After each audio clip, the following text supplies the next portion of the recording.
Hello guys! So ayan no, ngayon naman ay mag-harvest naman tayo ng alugbati. Ayan, isa sa napaka masustansyang pagkain na gulay. Ayan no, nakita mo naman no.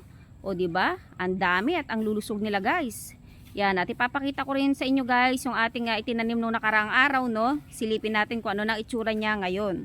Ayan na guys, yung ating mga pinunlang alugbati no, kita mo naman buhay na siya oh. O di ba? Yan, abangan na lang natin guys ang kanilang paglaki. At ayan guys ang ating i-harvest ngayon. So, ang haba ng ating nakukuha, oh, di ba? Tapos yan, itatanim ulit natin yan guys para dumami sila. Na yan, oh, kita mo yan, oh.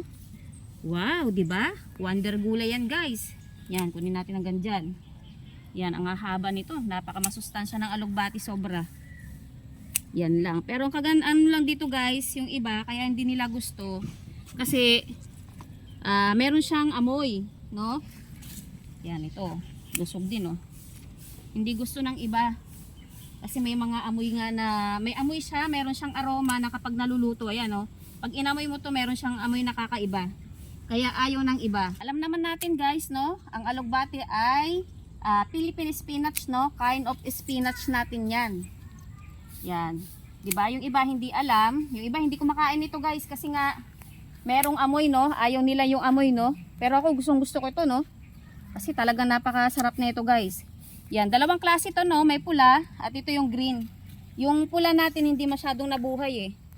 Yan, kita mo, dami, oh. Ang gaganda. Oh, di ba? Hanggang dito. Tapos itatanim naman ulit natin to, guys, para dumami sila lalo. Kahit ito lang ang ulam mo, no? Buhay probinsya. Yan, talagang mabubuhay ka na basta meron kang tanim, meron kang aanihin, guys, no?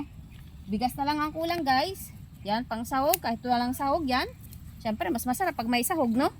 Sardinas lang katalo-talo na to, guys.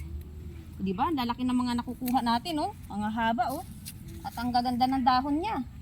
Yan, malulusog kasi siya, guys, oh. Lalo na ngayon, nag-uulan. O, diba? Kita mo yan, oh. Pag binili mo to, guys, magkano na yan? Diba? Yan ang kagandahan kapag meron kang sariling tanim, no? At so, ayan lamang, guys, no?